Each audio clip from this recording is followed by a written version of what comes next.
Thanks for joining The Broken Dead today. We are talking The Walking Dead, Season 9, Episode 16, the season finale. And we've got some news teasers. Well, not teasers this time, but some speculation about what's to come. And it's the finale. And all this is your fault, Lydia. It is. Yeah. Wait, why is it Lydia's fault? What happened? The other Lydia. Oh, the other Lydia. So this is The Broken Dead.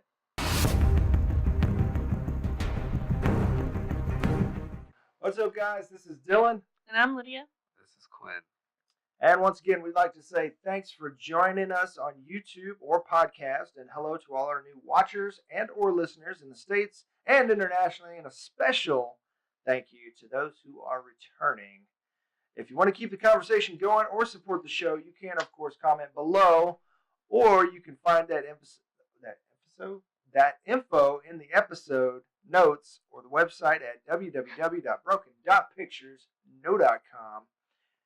And a new feature with our podcast provider, Anchor. You can call us and leave a voice message that we can play on the show. So go to anchor.fm/thebrokendead or download the Anchor app on your phone, tablet, or whatever, and leave us a message. We'd appreciate that. Also, YouTube viewers, please hit the subscribe button and the little bell icon to get notified when we put out a new video. And podcast listeners, that was a tone rather than a bell, but either way, podcast listeners, please leave us 5 stars in your podcast app to help other people find us. We'd really appreciate that. Speaking of tones, last night he made this weird snore sound that sounded exactly like my phone going off, and I was like, "What? No, it was like that." It was the weirdest thing because I keep my phone on loud, so when it dings, it was like, "Bing." And that's what it sounded like. I was like, it was like 2 a.m. I was like, what the heck? It was super weird. You were laying there snoring. Yeah, please don't sing that song. Yeah. I have blacklisted that song. No, it's not. Also, you can't sing that song without giving credit. I changed up the lyrics. It's a parody. Anyways. Do we have any special notes? Anything you guys want to say on the business before we get started? I forgot my glasses. I see you squinting over there. Yeah, no, I'm good. I don't have anything. Do y'all have anything? He's gonna be reading this paper like, I'm pretty much just about to be like this right here. It'll help me get my white balance though. All right, so spoiler alert. Spoiler alert. We are going boldly into spoiler territory. Walking right past the pikes. Yep. We are crossing into the borders of whispers and spoilers. So, what did you guys think of the episode? Let's rate this episode. For finale, I'm going to give it 6 little piggies. Because it was a good episode, but it felt like it should have been somewhere in the middle. Mm-hmm. It didn't feel like, all right, now you're not going to see the show for 6 months, right? Type of thing. Mm-hmm. But other than that, yeah, 6 little piggies. It was good. Other than that, yeah, I'm probably as a finale gonna give it, probably.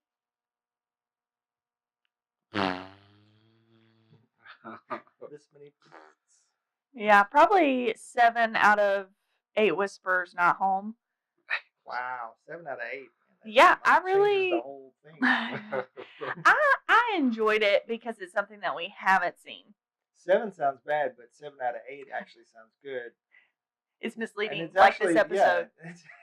Yeah, it's actually better than 9 out of 10 because they're each makes up. Is weighted more. Yeah. Wow. Throwing us for a loop there. Huh. So I, of course, put my Twitter poll out there, and I got a lot of responses this time. I said, okay, The Walking Dead family, what did you think of the season 9 finale? And the choices were loved it, like not love, meh, or hated it. And only 17% loved it. 24% said like, not love. 43% said meh. Yeah, because it was a super meh episode. Yeah. Like, and then 16% hated it. So loved it and hated it were just about the same. And normally I'm on the hated it and the meh side. So yeah. And I mean, I'm not judging. Yeah. And thanks to at Duncan Esquire. Yeah, Duncan _ Esquire for commenting. He said, considering, I don't know what he voted. I couldn't see what he voted, but it says considering they made such a big deal about the snowy episode. So it must have been a meh for him, I assume. Yeah, for me, like you said, as a finale, I'm kind of torn on it because I feel like, I mean, it was pretty cool because it was snow, and there was a meme out there. It was like in the Walking Dead writers' room. It was like, what are we gonna make the finale about? I don't know, but we're gonna make it snow. But what's the plot about? It's snow. Snow. That was the plot. It was them overcoming the snow. Yeah, I felt like it to me. It kind of like, I think I agree with Nicotero, who directed the episode. Said it felt like a classic Walking Dead episode where it was like them versus the elements and what's going on, and them actually trying to, like, trudging through life and through these things, rather than here lately it's just been big bads, just like them reacting to things. Yeah. And them just sitting somewhere and things coming at them instead of them pushing through. So in that respect, I liked it. I liked it a lot. And it felt like a really big character building episode, and there was a lot as far as character development that happened. And on one side of the coin, I like that it gave us room to breathe after last week's episode, and just kind of like, tied a nice little bow on the season, and then a little Angela Kane compared it to a Marvel style teaser at the end with the radio. That would get people talking. I actually preferred the way they ended it because for season after season we've been like, the season finale is a moment. It's a oh crap button moment, and I enjoy that it was a different kind of oh crap moment where it's like, whoa, at the fact that something is gonna happen. Carol we're back in the original group in a sense of what's gonna happen to the hilltop. We're invested in King Ezekiel only because of Carol, in a sense, because we don't have Henry anymore. Morgan's not there with them. Tara's not there. So are we even going to see the hilltop a lot? Like, I'm interested to see what's going to happen for the pure enjoyment of, I love these characters and I got to see them more. And this episode made me love them more rather than feel sorrow for them. Yeah. Obviously I feel, I'm mournful of Carol's loss and King Ezekiel and all of that. But this episode was like, I want to see how they make it. I want to see what Carol turns into. I want to see how they take this and go from it. So to me, we're comparing it to like old finales where, it's more, exactly. And so I think that's why it was underwhelming for some people, because we did expect the fallout of the fair. And so for them to not give us that is probably why we feel underwhelmed. I want to say, like, it reminded me of like the first few seasons, where I want to say like at the end of like season 2, after the farm and everything, like the finale was, this isn't a dictatorship anymore, or this isn't a democracy. This isn't a democracy. Like the birth of the dictatorship, and everybody's like, oh crap, Yeah. And it was, it wasn't just like a hard hitting. It was just like things have changed. Yeah, it's a mental. Yeah. Like. And so that's what I liked about it, and I've been complaining a lot. Even, just the writing style that's popular right now is like the Michael Bay thing, where you watch something and you're watching Transformers and you don't know what's happening. You got to watch it 10 times just to know what the plot is, because you don't have time to breathe and process what's going on. I feel like this episode was one of those moments where you needed to slow down after what just happened last week and just really grasp. And they showed how the characters responded to it instead of just jumping from one event to the next. Yeah. So since I've been complaining so much about it, I'm gonna give it a 9.5. head. I don't know if I'm gonna do heads on pikes or Wow, that's rude. or That's a bad. static. That's a Radio statics. Yeah. Or shoot. Nope, too late. You missed it. World Move on. War Z.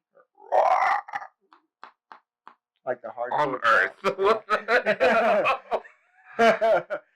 As far as like them actually like trying to make this episode like scary and different, they did that because when them walkers started popping up out of the snow, I was like, "Oh shit, run!" Get to stepping. And then Yeah, like let's just go ahead and get in the episode okay. because there's some stuff I want to talk about that. Yeah. All right. So we got this episode description. Episode 16, The Storm. In the aftermath of an overwhelming loss, the communities must brave a furious blizzard. As one group deals with an enemy from within, another is forced to make a life or death decision.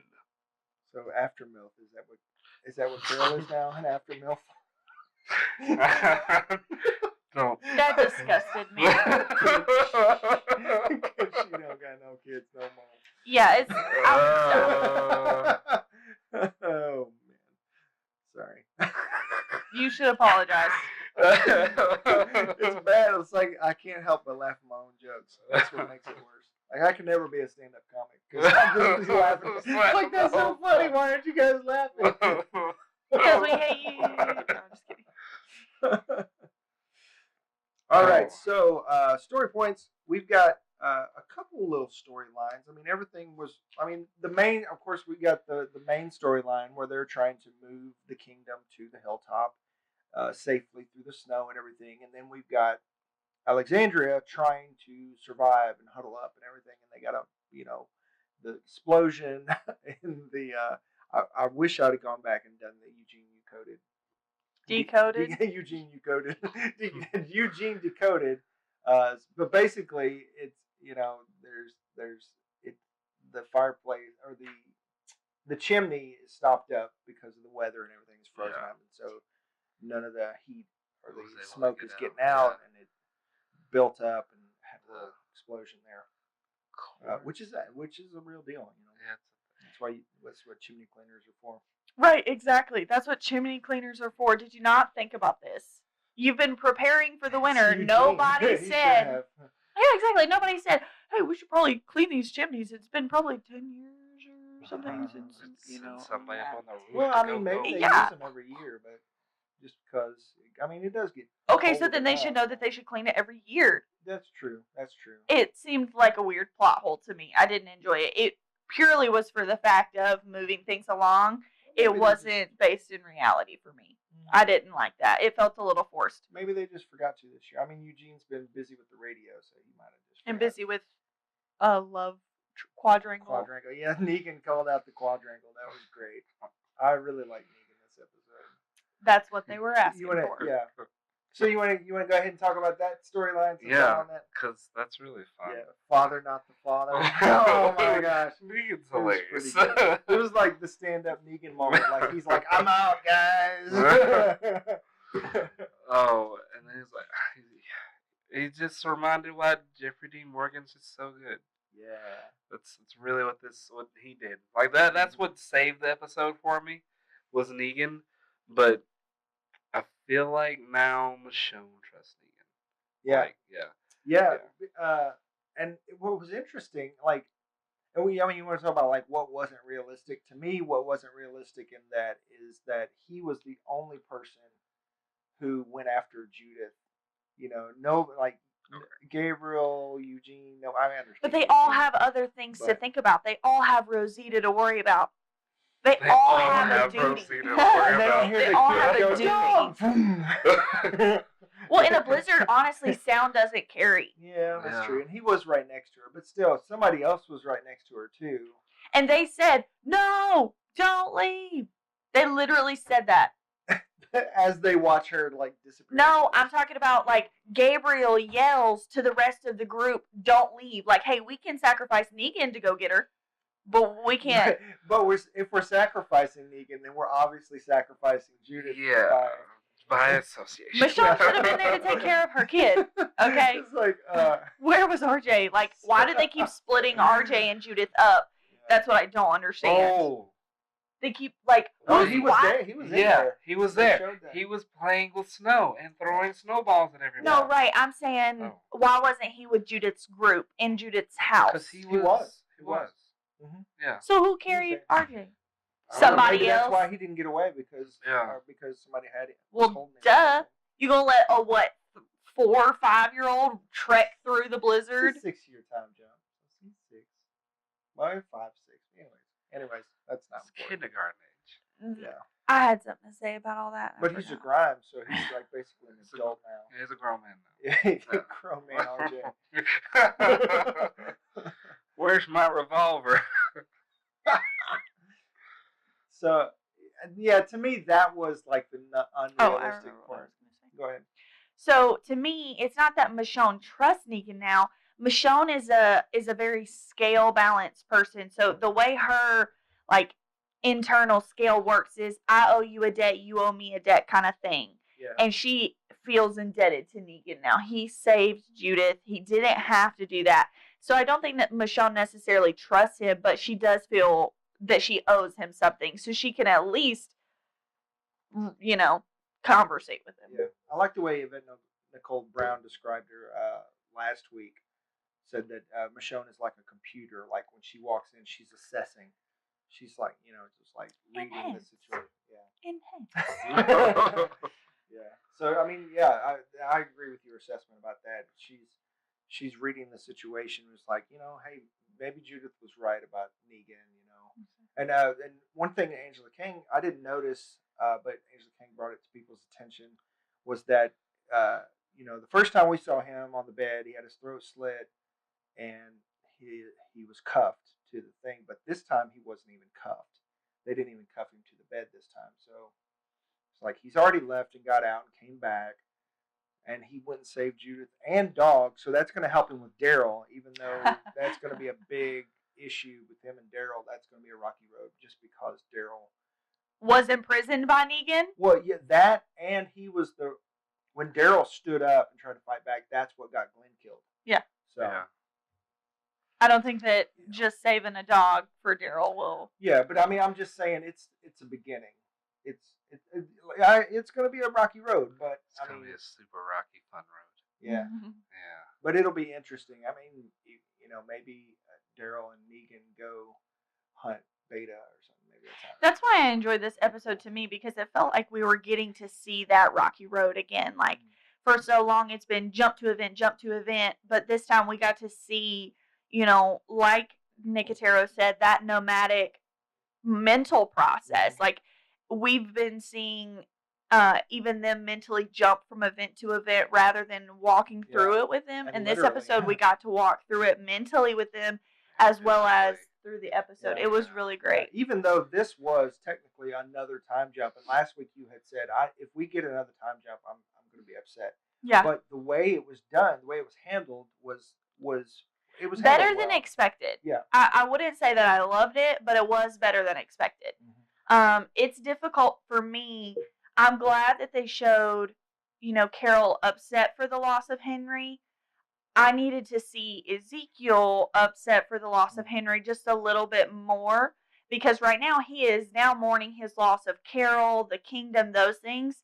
And we're going to see it almost comes off as, just like he didn't care as much as Henry because we didn't see it. It's just like the death of people. If you didn't see them die, you can't get that conclusion that they're dead.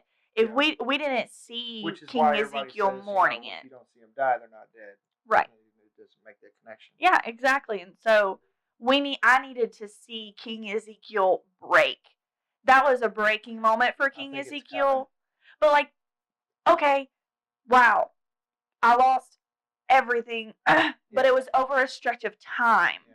But and technically, this might be getting into something else here, but like we're fans of Carol because we've seen her from the very beginning. She's an OG character, and as much as we love King Ezekiel and Corey Payton, the actor, and all that, and we saw Carol's side of things, even though technically King Ezekiel is losing more out of the situation. He's got more invested in Henry. He's been with Henry longer. He's been with the kingdom longer.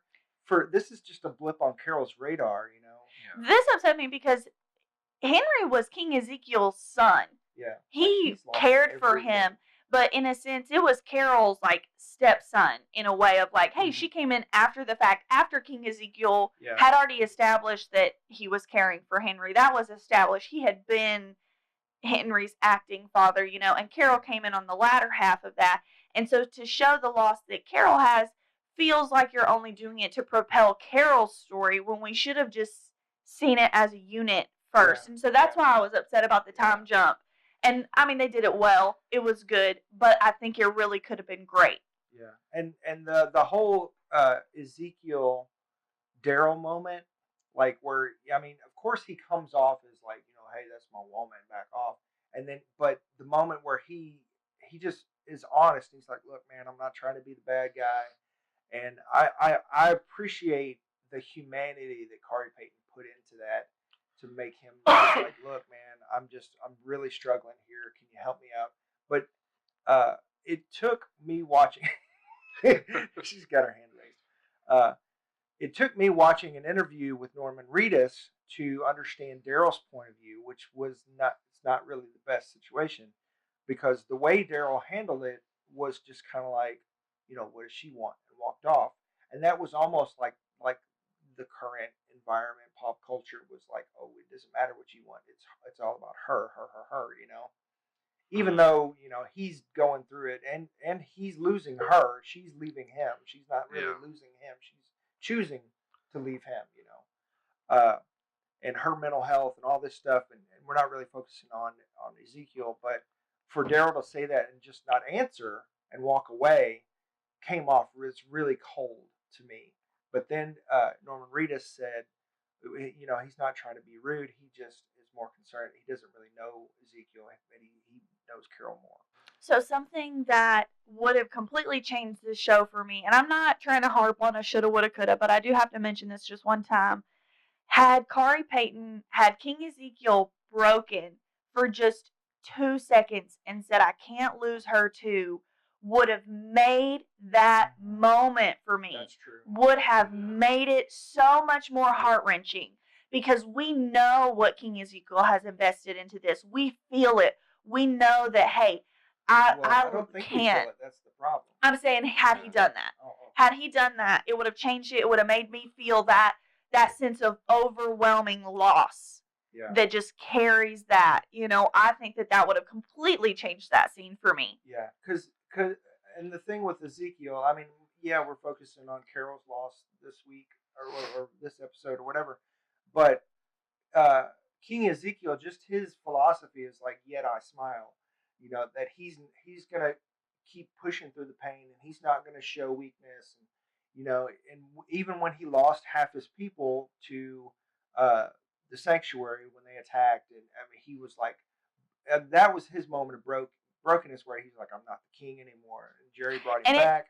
It took Carol also. Mm-hmm. She said, hey, come on, king, or something like that. And it put him back in the fantasy, you know. So I loved that she said that, like, I can't remember what she said, but she said, yeah, you know, and that was really emotional and really great. But and really, like, this, I mean, we're seeing their relationship in one season, but it was a 6-year time jump, so they've been together, like, 6, 7, possibly even 8 years, and she just up as soon as like everything falls apart. I mean, I understand. I'm not trying to diminish the fact that they lost a child and they lost everything, but that just shows that Carol still has not opened up completely to him. What'd I say? What did I say? That's the thing, is like, he gave her everything, but she was still withholding, obviously, because she could. And Denise Huth, one of the producers, was talking about how Carol, she still and this happens in relationships all the time, but she went back to Daryl because it's comfortable because she's got that relationship with Daryl where they've been through thick and thin, and she's only really been through good times with Ezekiel, so she doesn't know how to open up to him like that. Because you go back to what's comfortable. Yeah, it's a coexisting. Yeah, but also, I mean, if you're in a relationship for that long a time, like it's your responsibility to open up to your partner. But the thing about it is that we didn't ever get to see really behind a lot of closed doors for King Ezekiel and Carol. So we don't know that King Ezekiel did take off the mask for Carol. We saw it briefly whenever he was when he first met her, he laid it all out on the table for her. Because she called him on his crap.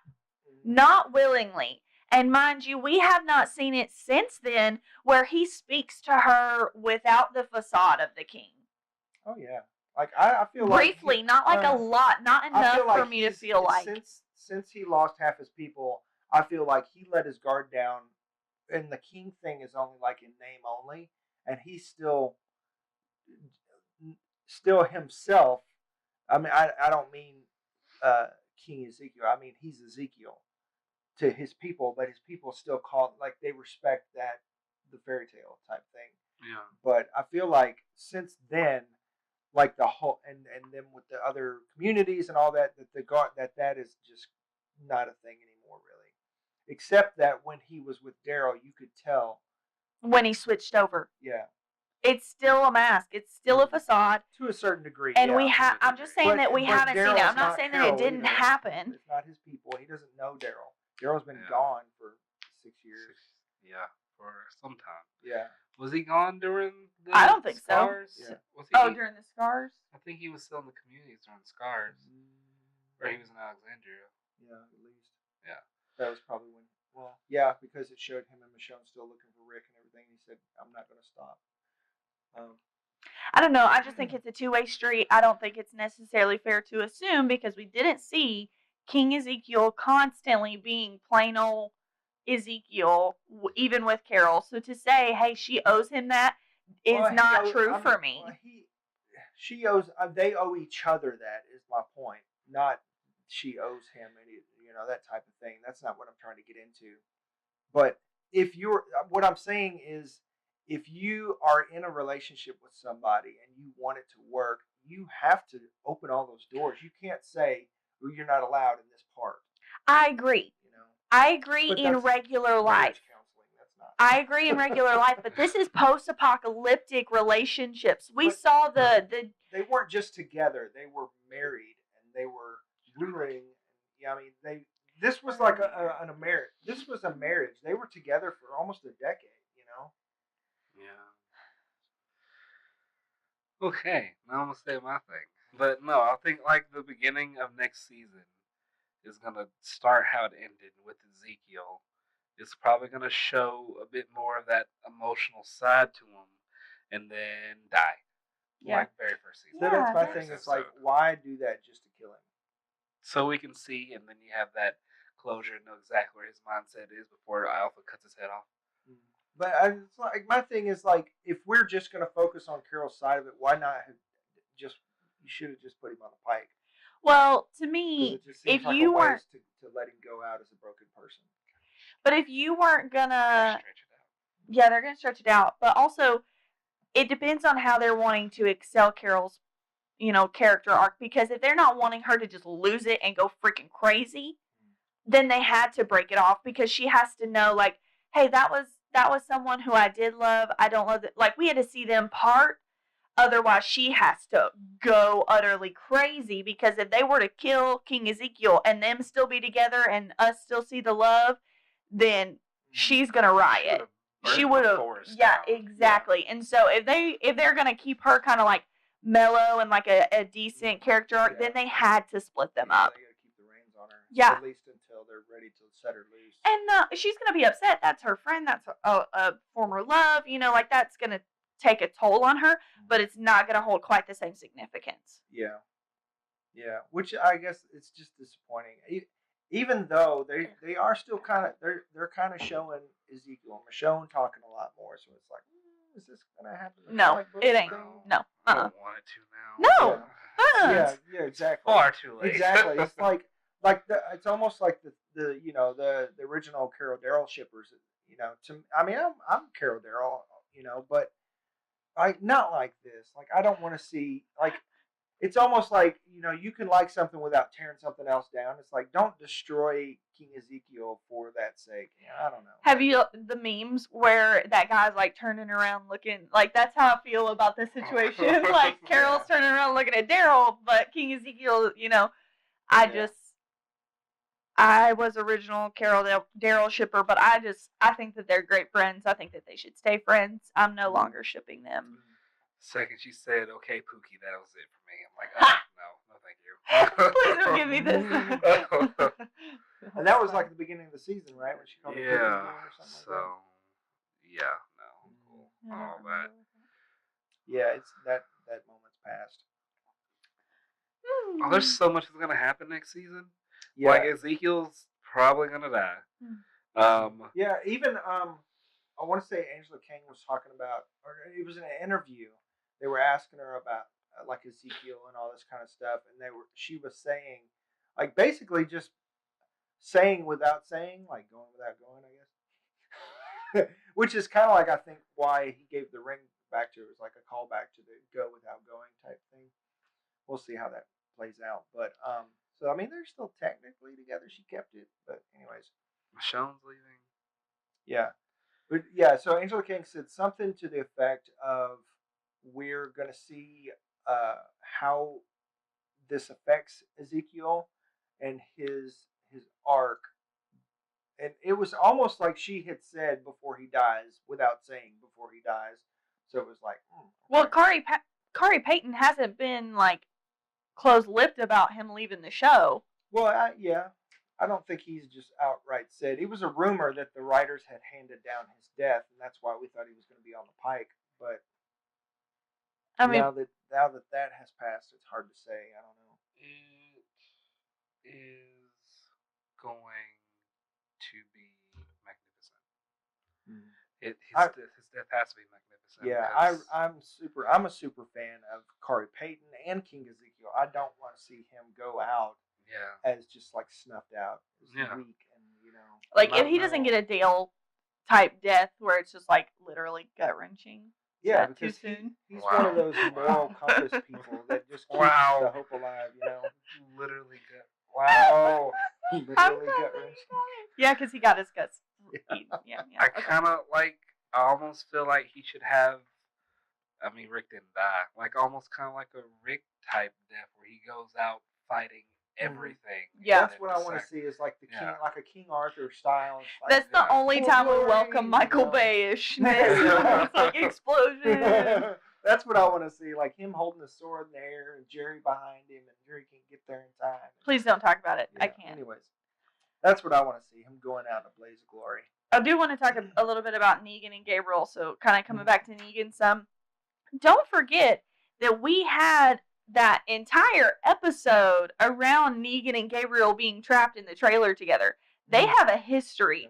They have a weird little relationship where they just are open with each other. Yeah. Gabriel is called Negan on his crap. Negan is called Gabriel on his. Like, they can say whatever they want. And so to me, that scene was so pure where it's like, bruh, if you don't shut up, I swear. Like, it felt really pure to me. Worried when she goes to see the doc. That was pretty. He's just like, you think it's funny, huh? Gabriel was like, yeah, haha. He's like, Gabriel's such a more well-rounded character now. Like, I really like Gabriel. His character arc really doesn't get enough attention because we went from this meek little guy who's calling for help trapped up on a rock, where he could have just ran away and did a bunch of stuff, and now it's like one-eyed BA Gabriel in a love quadrangle. He's the official leader. Yeah. I mean, he signed the charter, like it's a pretty big deal. So to see that interaction with him and Negan, I really enjoyed. I thought it was a great way to just bring Negan back around to show like, hey, even Gabriel is kind of like, okay, you don't really bother me anymore. I did like the interaction between Negan and Eugene too, where He's like, I missed you. He's like, it's not mutual. But like, I didn't like the fact that it seemed like Eugene was kind of like shaken from that. I think he was cold and from like just the stress of the situation. But it seemed in that moment like Eugene was like, it's not mutual because I'm scared of you. When reality, I did for like the first Didn't 10 the fire seconds. Go out at that time? Yeah. Yeah. Okay. Yeah, they were just cold. Yeah, I exactly. So rated it as took me a grumpy second Eugene. to figure it out because it seemed kind of like he was shaken by it. But then it was like, nah. Because Eugene has become such, again, another BA from a meek little character. Yeah, it's hard to see. It's like this time last year we were like, we hope Eugene dies soon. And now we're just like, no. That ponytail. Keep loving Rosita. Josh McDermott in an interview was talking about how he loves the ponytail. He was like, it's alive. It reminds me of my lines when I forget them. It's like a little... Hey, don't forget your line. I'm like picturing the little boil on Timmy Turner, like talking to him. Oh, disgusting. That thing's gross. Oh, but yeah. So another big plot line, of course, is the Carol, and basically we followed Carol and her interactions and stuff. It was pretty much Carol centric, which I mean I know I'm complaining about. Not seeing enough from King Ezekiel. I guess just because I mean personally it hits home a little bit, but I mean it was a Carol episode, and so we saw her interaction with Ezekiel. We saw her interaction with the group and with Daryl and with Lydia.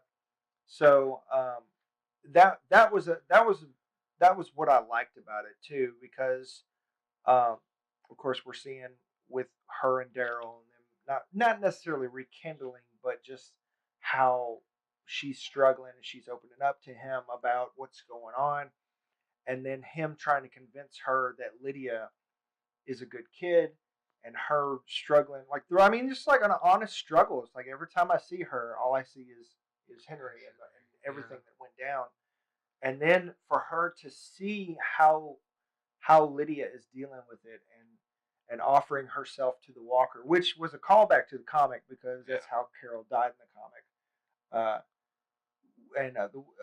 Melissa McBride plays Carol, said on The Talking Dead that when she saw, for her, she's read the comics, so she said for her when she saw that, it was like that was a really hard hitting moment for Carol personally to see Lydia like that and know that they're the same, because she's been there and she understands the abusive relationship, and and then in the barn where Lydia's just like, my mom says I'm weak, I'm just do it, this will end all your problems, and she said as soon as she said something about her mom says that she's weak, Carol snapped and was like, no, that's Ed talking.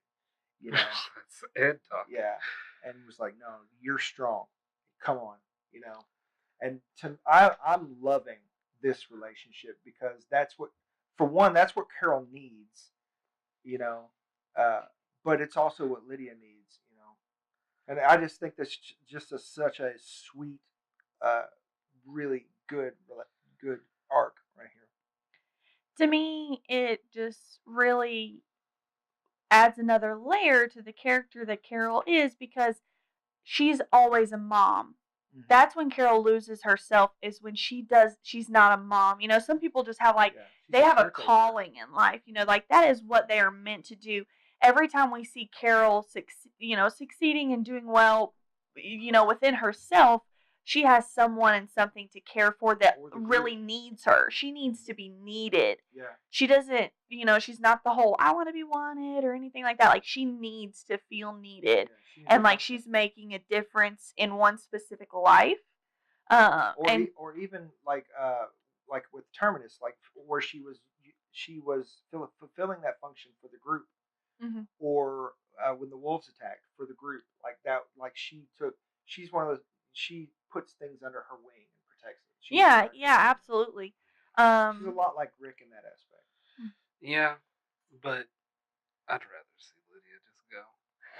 Really? I like Lydia. I'm over Lydia now. from the moment that she wasn't just kind of, Yeah.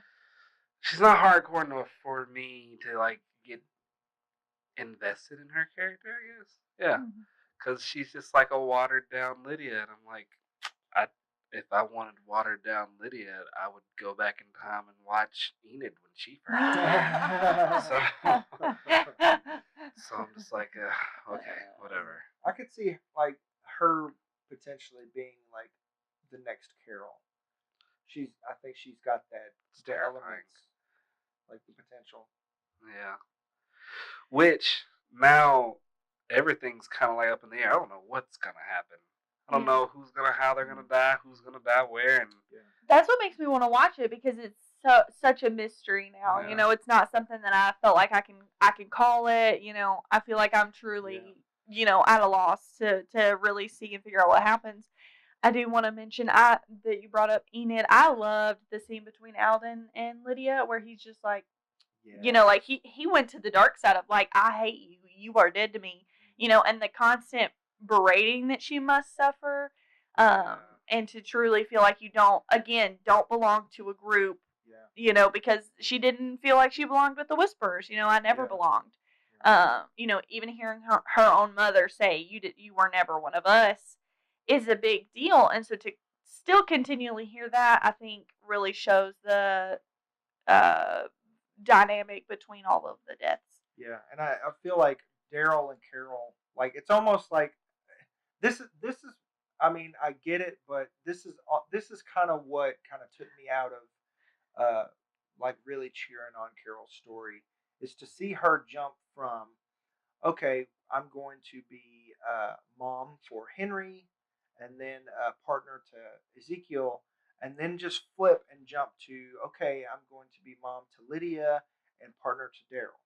And it's almost like she just jumped situations. And that to me was like, I don't really like that, but I get it. You know what I mean? That's the only thing that cheapened it for me. yeah. But I get it. I mean, I get I it. didn't really but feel I the don't same like way. It, but I get it. I didn't really feel that way. Because I don't think it's going to be the same type of relationship, but I do see the parallel.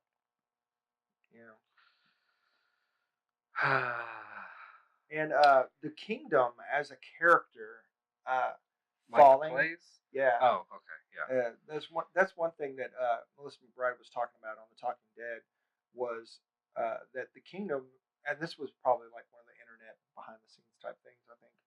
She was talking about how like each of these locations are characters, and in the books, it's really easy to just not revisit a place and have it live in the background, because you don't have to deal with in the casting. comic books. Yeah, in the comic books. I mean, and like you said not, books. I was like, what? Oh. They're books. But anyway, right? But it ain't like Game of Thrones in the book. It's not a book. That's life. That's someone's so it's life. It's not. Yeah, it's a cheap literary. That's a whole nother discussion about the validity of comic books in the literary realm. We have a very deep discussion about that. Yeah.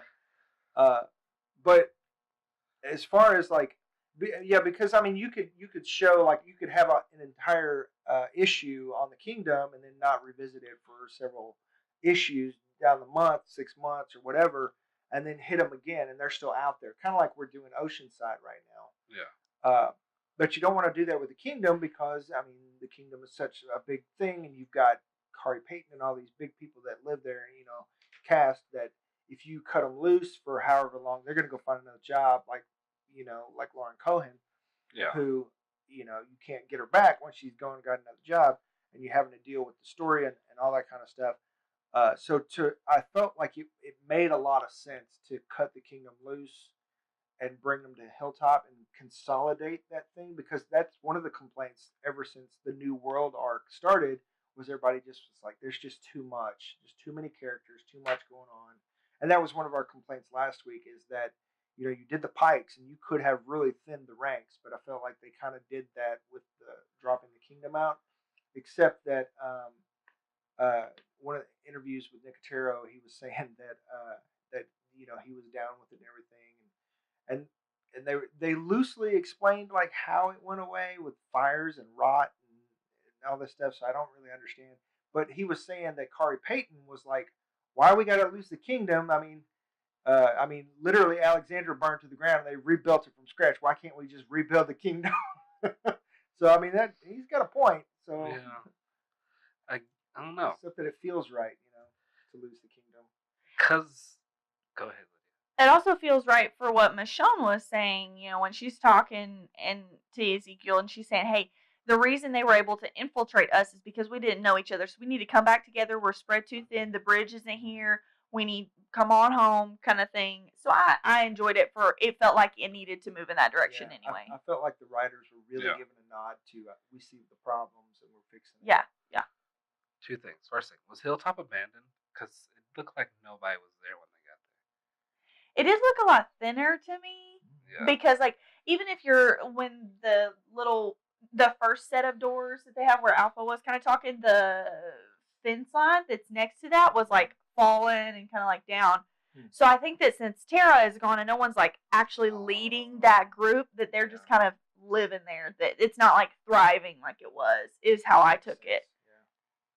So it needs Ezekiel right now, which is what I think is going to be a fire in him is hey, I have the new kingdom kind of thing. Yeah, he's really going to, it's going to give him something to do. He needs a quest. Yeah, exactly. Hilltop's new red shirts. That's what that is. Yeah. If you're leader at the Hilltop, you're gonna die.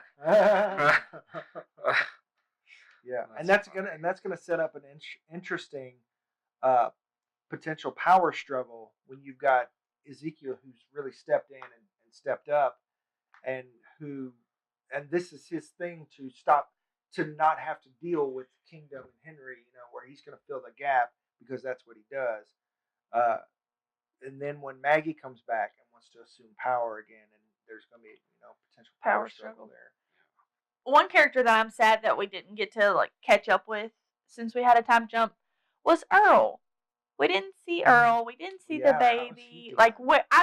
I just wanted to really know where he was. I don't know if he's with the Hilltop group already, went back to Hilltop, because that was his original community. Yeah, it seems like everybody had gone home with the time jump and then come back to help him. Yeah. Even Judith mentions that is hey, Daryl was here in Alexandria, so he left Dog with me, rather than when he left Dog with Connie. Right. And Connie and her group isn't there, so they must be at Hilltop, so Earl could have gone home, I just wanted you could have even, pictured him or something, and we didn't get to see him.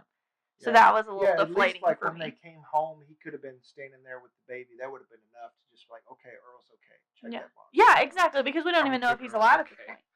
I don't think Earl's well, I mean, to a certain Earl degree, ain't okay, he's but trying, he's there. I needed to know if he was drunk on the floor or standing trying to, live.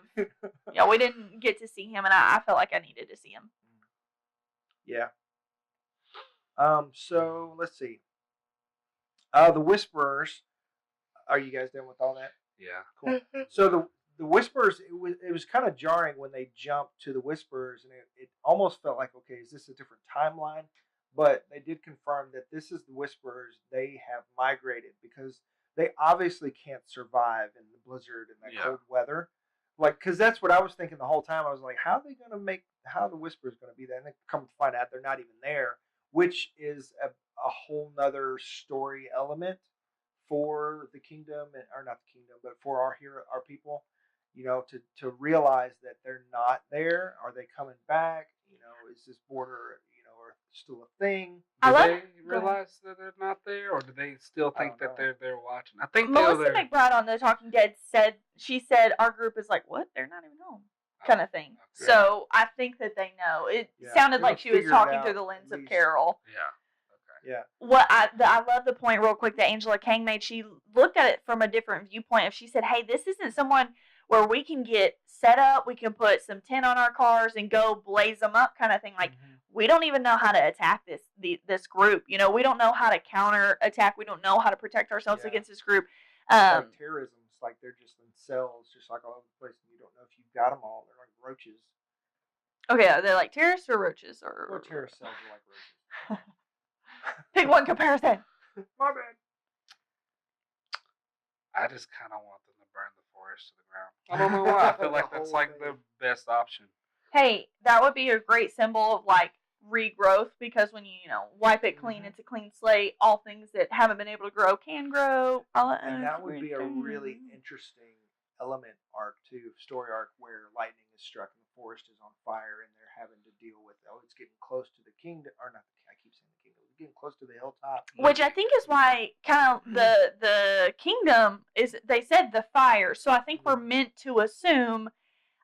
One, that extreme weather has kind of hit, and there's obviously drought, which can cause rot, and things like that, because it's just dry, it's brittle, it's easy to fire, it's like kindling. Yeah, because really, I mean, they mentioned the rot and stuff, but really all they showed was like pipes bursting, which makes sense because winter or whatever. But that to me, I was just like, how, Yeah. I don't understand how the pipes are being like powered. Steam. Where they from? So fire. Yeah. Okay, so Okay, that's gotcha. But I mean, they obviously had electricity too. I mean, I mean, Alexandria has electricity. Surely they've shared that. The Hilltop projector has calls for electricity. That's true. Yeah. So, I mean, and I want to say we even paused it when they were leaving, and they showed like the buildings just had like been burnt out from the roof. Yeah. It was pretty tragic. So maybe they're just not worth rebuilding, and they don't have the material to tear them down and rebuild it. Yeah, that makes sense. So with Alpha and Beta, she offers her arm to him and says something to the effect of, I have to be stronger than I have been in this for what comes next. So she's obviously, the border wasn't enough for her. She's still got ill intentions. Border number 2. Maybe. I don't know what they're gonna do. Landmark number 2. And then she did the whippy. Well, no, he got a switch and just started going down on her arm. Yeah, which I mean, it's exactly the same kind of marks that Lydia had.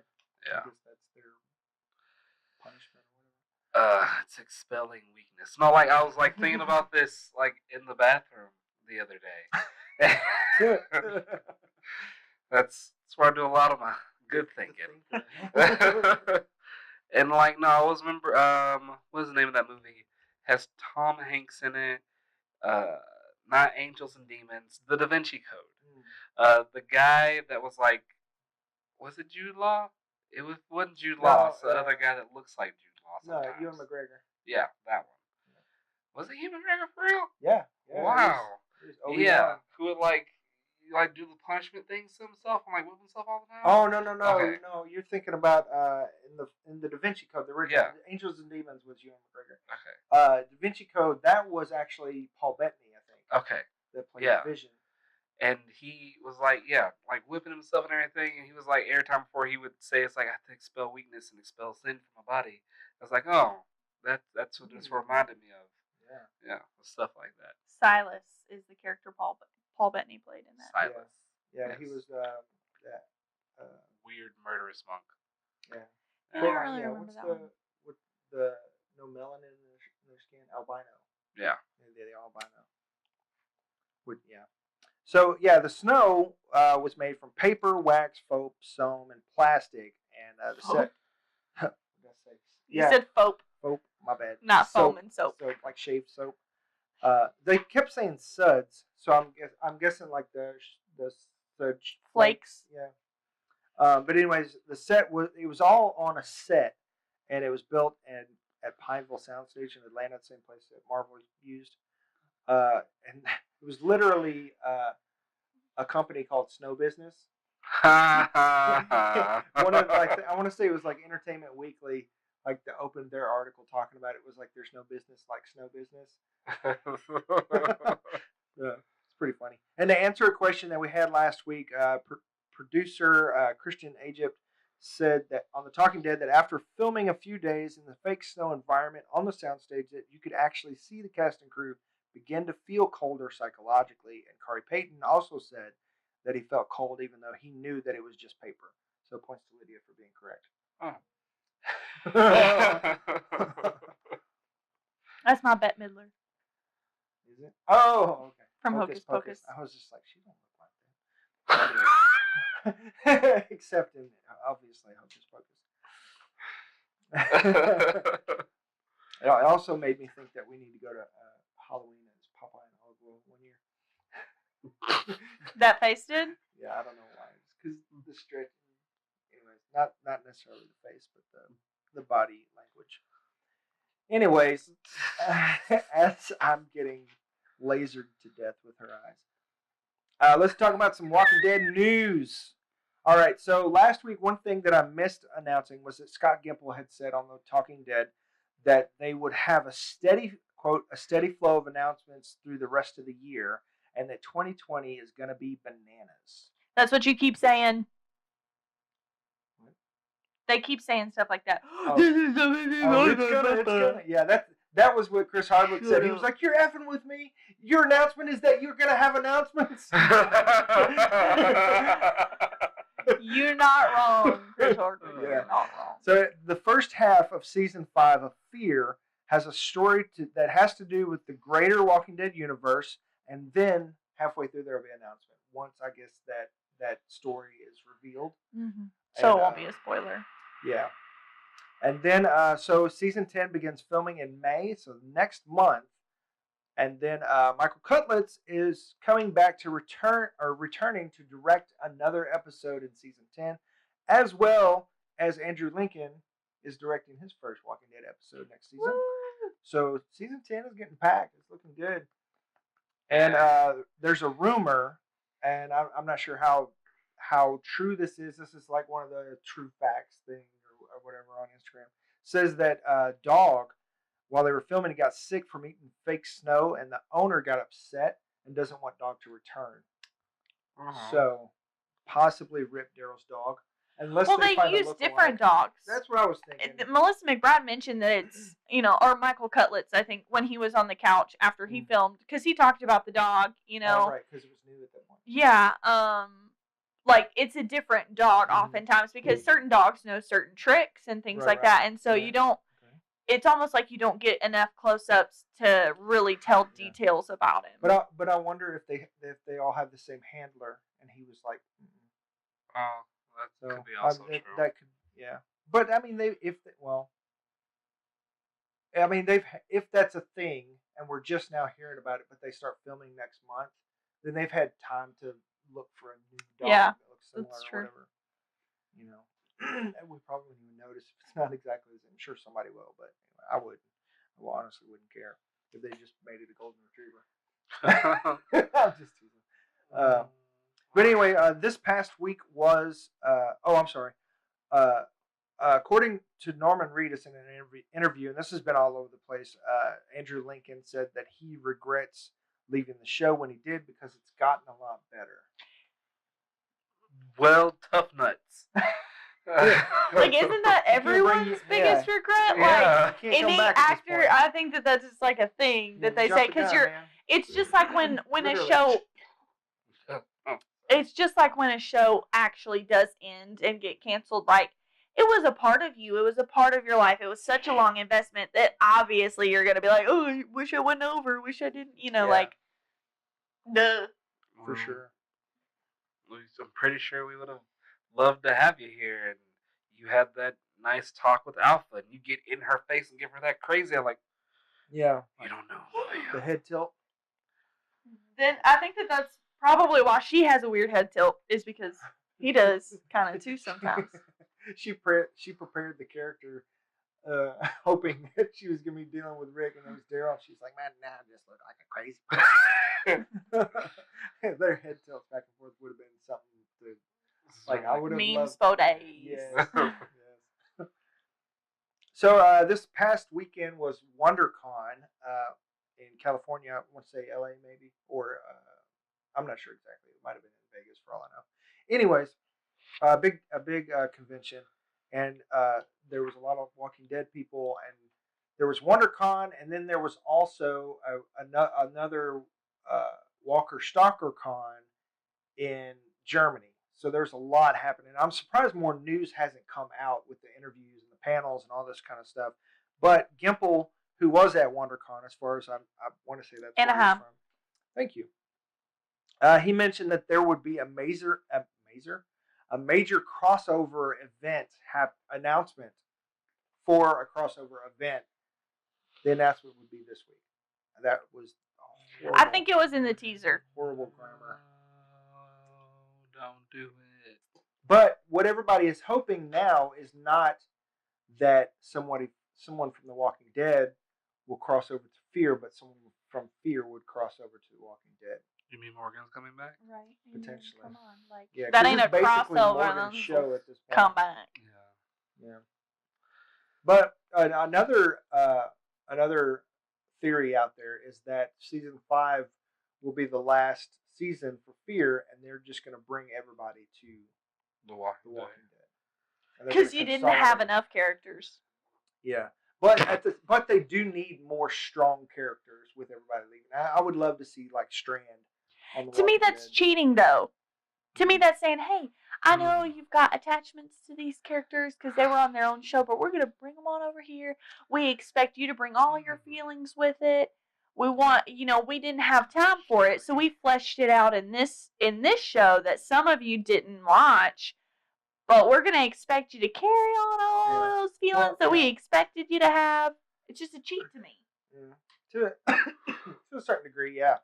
And apparently fans still do not like Fear. It's not doing well. Duh.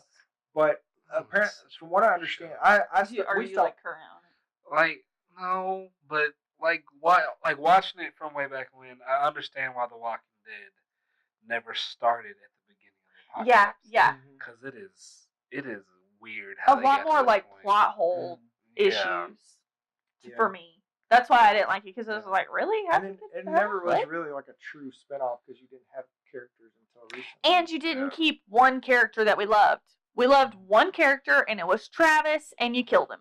And even the son. Yeah, Nick. The only other character that we could have liked, you killed. Him like, and watching this. We're just going to soft reboot the show with a bunch of new characters. You even killed the mom. Yeah. It's now about the daughter, who none of us liked. She was pretty dumb. And then she made some dumb decisions, especially first off. It's like, oh no, he has a fever.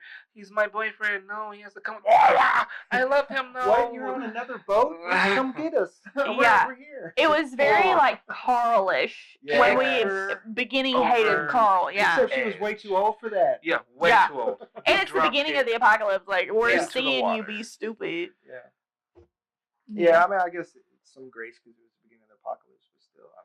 They did some fun things like having walkers in the water and everything. Yeah, they had a lot of potential. Yeah, but they went all over the place too, dropping every ball. Yeah. So from what I understand, of course, I'm not watching it. We're not going to cover Fear, just so you know. We don't. So this will be our last episode, like full episode, because this is the last episode of the season. However, we'll probably come back and make updates as announcements come out and stuff like that. It might just be me, but it depends on how big of the announcement is. And it's just going to be you. It just depends. We might even do it on the FOMO Show. We might just do it on there. Wow. So, yeah, watch or subscribe to the FOMO Show. So anywho, from what I understand, at the end of season 4, Morgan said that he was wanting to go back to Alexandria, and that's where they were headed. So that's why everybody was thinking, oh, they're coming to The Walking Dead. But now from the teaser that just came out, it looks like they're just going to go help people, and they're going around on this mercy mission. But it's not always people that want help or that kind of thing. And of course, nobody trusts anybody, so that makes it interesting, I guess. But everybody in the backwoods are actual psychopaths. Yeah. And what's his name is back? The old guy that blew up in the building. Oh yeah. The girl, what's her face's dad? His name. Yeah. Mm-hmm. He apparently didn't die in the building. Yeah. Whatever. And wasn't he like crazy? Yeah, he was seeing his wife. Yeah. Oh yeah. That's what it was. Yep. Yeah. In the crazy house where the woman was trying to tell Nick that the people they still had souls, and she held them in like a weird prison type thing, very governor-ish. Yeah, that this was like the next phase of evolution. Oh yeah. I forgot about that. Weird. See, they had potential. Mm-hmm. You had potential to mind F us, and then you said, no, we're gonna blow it up. Michael Bay. I I was literally about to do that. Yeah. Moving on. Yeah. Treat yourself to some explosions. Yes. So next on The Walking Dead, we don't have any teasers, obviously, because they haven't got anything filmed for next season. They start next month. But we could talk about who's on the radio because we didn't talk about that in the episode. I thought it was Jada's first, but Dylan shot that down. I didn't shoot it down. I said, "Was that Ann?" You said, "No, definitely not." Oh, and I quote. My bad. That was literally how you said it. Oh, my bad. I did another poll on Twitter. So you care about their opinion, but not mine. Just kidding. So apparently, Twitter thinks 46% of people think that it's Maggie. I put Maggie, Georgie, Jadis, and then I said comment another choice, but nobody commented. But 13% still liked comment another choice, which is weird. So 39% said it was Jadis. 2% said it was Georgie. I shouldn't have put Georgie. I should have put like Stephanie, because that's what the other comment. What I was getting at is like fill in your own type thing. Have y'all seen the episode of Parks and Rec where it's on the Perd Hapley show, and he's like, who wants to have Leslie Knope recalled or whatever? And it's like, and 13% said they were confused by the phrasing of this question. Exactly.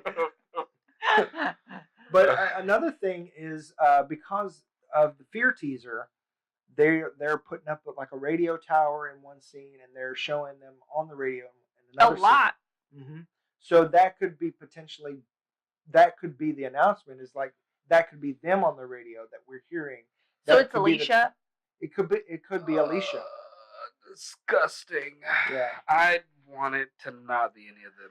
To be honest, like I kind of like the idea of them consolidating it because I don't like feeling torn. Like I need to go back and watch all this. Maybe I will if I get interested in these characters, if they're on The Walking Dead or whatever. But if they bring them in, I think that it makes it a little bit more interesting. Bring them in, kill half.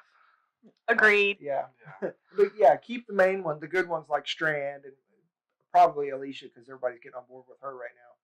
And the guy she's with the main the character cowboy right now. hat, I don't even know these new characters, but Yeah, definitely weird. They look like they should be characters in an actual zombie video game. That's Right, what the yeah. Fear the Walking Dead has felt like to me. Yeah. It's like Yeah. a zombie game that has a show. Mhm. Yeah. Yeah. You're not wrong. Definitely. I definitely don't think it's Maggie. It doesn't sound like Maggie at all. Did she lose her accent living in the north or wherever In she's Iowa, living right now? if that's no. where, She had a terrible accent from the beginning. She'll go out with a terrible accent. So there was a scene. They've already teased the Commonwealth on the show because there's a scene where they showed the windmill and one of the blades says Commonwealth on it.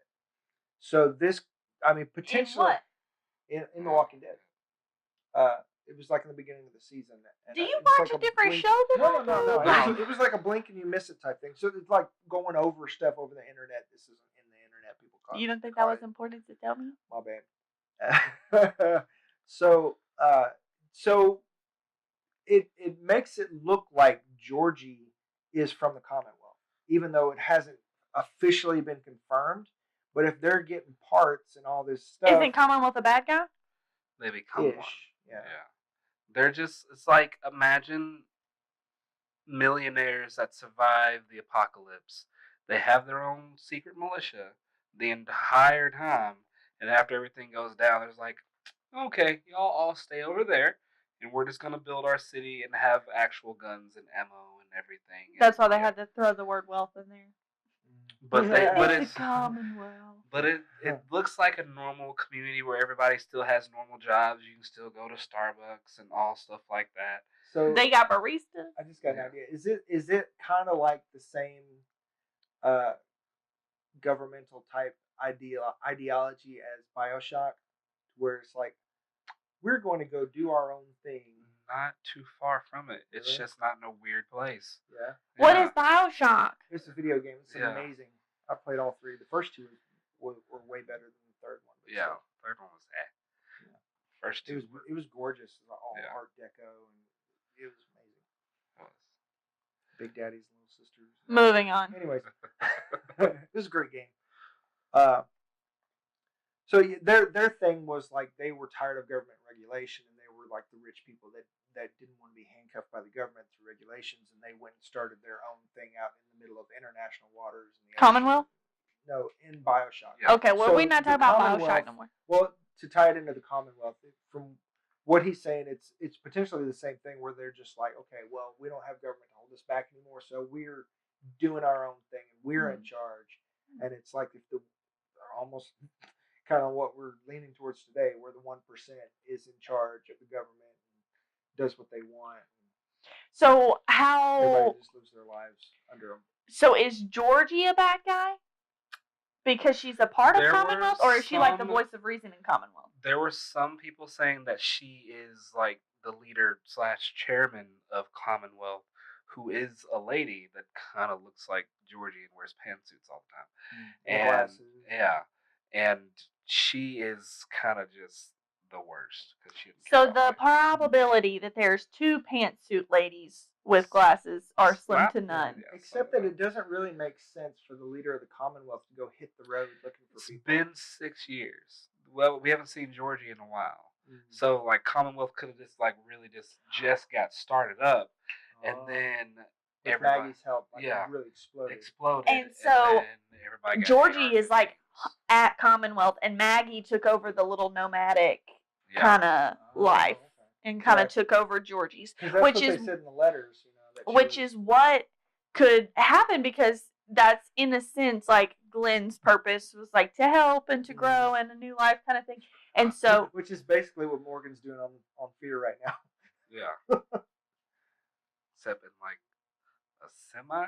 I don't know. I kind of want to go back and watch how they built. What's with this semi? Yeah, how do they get diesel? I gotta admit, the teaser is kind of interesting. Yeah. Is it like biofuel? Like, my dad is an actual truck driver, and to keep all of the 18 tires on that thing going and correct, I remember as a kid, Dad would come home all the time having to change a tire just driving on regular roads. I can't imagine the apocalypse. Something that also bothered me a little bit, jumping back to the episode for just a split second, they walked on the road all this way and ain't no cars, like, cars are just gone. They were in Washington. They're around a highly populated area. Like, I think they cleared them. Cleared them, great. But you would have seen them pushed off in the ditch. Maybe they. We saw maybe one or 2 cars. Like, they're completely clear, no debris. Like, I get it. It's been years. Junkyard. Things have happened. Yeah, I mean, like, they got their own. That's what Jadis's group did, was go on clear all the junkyard. I'd be hitting up that junkyard looking for all kinds of scraps. Like, that would be like Eugene's paradise. Yeah. He would like the entire community would look like Mr. Fix-It. I mean, just like android pieces here and there, like robots. The cartoon. Yeah. So I just wanted to mention that because I had beef with that, but whatever. Yeah. I don't think it's Jadis, Maggie, or Georgie. Yeah. Who's Stephanie? Another person. Stephanie is the one that in the comic Eugene hears on the radio. But like, what group is she? Oh, from Commonwealth. Yeah. Okay, heard. I could be on board with something like that. Yeah. And people, if you didn't have the captions on, you couldn't really understand what they were saying or who it was or anything like that. Of course, you don't know who it was, but in the captions, it does say "woman" in the radio or something like that, so you know it's a woman. Yeah. Okay. It's the only confirmation we have. Well, poo. Yeah, and Angela Kang's playing coy. She wants people to be something that people are really good digging in. I'm glad for that. I hate when, because like for several things, I felt like she was just really nonchalant about it, and they were big deals to us. So I'm glad that she's like carrying weight with it. Yeah, and I think that's another thing that they're correcting too. Because Gimple had said last week that there was something that Alana Masterson said to him in person several seasons ago, and it was just the most random thing he'd ever heard. So he actually wrote it into Tara's character, and he said every season since then, Tara has said that at some point in the season, but he wouldn't tell you what it was. You got to go back and look for it. That's kind of cool. Yeah. And one of the things the caller had asked Angela Kang on The Talking Dead was that all the characters that died on the Pikes, the first initial on their name spelled out Art of Death. Is an anagram. Not spelled it out. It was an anagram. An anagram. Well, the first initials. Yeah. So yeah. Anyways, an anagram for Art of Death, and she was like, "Oh, that's interesting. I wish I was that smart." So, I mean, I want somebody on their writing staff that is like a mastermind and putting this kind of stuff in there. I definitely mentioned that last time about the Maggie shirt that Lydia was wearing. I was like, why isn't somebody thinking about this stuff? Like that's what we love about Star Wars and Game of Thrones is that every little thing means something. Yeah, they need somebody on staff because I mean, I know that her and Nicotero and Gimple have that potential, but they've got other jobs. I would move to Atlanta. They've got other jobs that they're distracted with. You know? And Nicotero always puts in little Easter eggs. You know, apparently during episode 5, Rick's last episode, that cabin that he went in was patterned after the Evil Dead cabin, and there was even the Necronomicon. The Necronomicon. Yeah, in that cabin that he was there. So. Oh, it was. I did see it. It was like it was turned this way. I did remember seeing it. That's really cool. Yeah, and the episode, this past episode was like some of the Night of the Living Dead 2 or something like that, where they're coming up out of the snow. And I do want to say that I forgot to mention the snow walkers. Like first you're going to show them frozen solid, and then they're coming out of the snow just fine. Like that didn't make sense. Like they should have shown the frozen ones after that to show like it was going further. And even after they get to Hilltop and some of the snow is receded, they still got a frozen one like posted out front like a scarecrow. It shatters. It did go from night to day, so when it's nighttime, I can see them being like completely frozen. But it was day when the one shattered that Daryl busted the head on. Well, they were already like pretty. And it was nighttime when they were crossing the border and everything, so that they should have been frozen solid. The one, I don't know. Yeah, I guess so. Yeah, the one's under there. You need somebody telling us that, like why that was. Like you need somebody on your team who's like, "Hey, you guys, you have these questions. I'm going to explain why." Yeah, the why behind it. Yeah, it's like, I mean, yeah, I know that you've got like piles of snow or whatever, but like I said last week, you know, Ezekiel's standing on top of the snow like Legolas, and one just comes out from under his feet. Yeah. Like I mean, I get that it was a set, and you've got a hole in the ground that he's crawling out of, but that doesn't make sense, you know. Maybe it was the tree stuff. I don't know. It's hard to try and explain it away, so it'd be easier if y'all just thought about it. Yeah, I mean, it looked cool, but it totally took me out of it. Yeah. When you've got a gritty realism, nasty, all that kind of stuff. Anyway, yeah, so Lydia says it's time to move on. It is time. And so that's it for us, unless you guys have something else you want to throw in. I'm cool. All right, cool. So, once again, we'd like to say thanks for joining us on YouTube or podcast. And if you want to keep the conversation going or support the show, you can, of course, comment below. But you can also find all that info in the episode notes or on the website at www.broken.picturesno.com. And don't forget to leave us a message through the Anchor app, or you can go to www.anchor.fm/thebrokendead. And YouTube viewers, please subscribe and hit that little bell so that you know when new videos come out. And podcast listeners, please leave us 5 stars and recommend us in your podcast app. We would appreciate that very, very much. This is Dylan. I'm Lydia. This is Quin. And we're saying thanks for joining us and goodbye. See you in 6 months or so. Yeah. Or when there's an update. That too.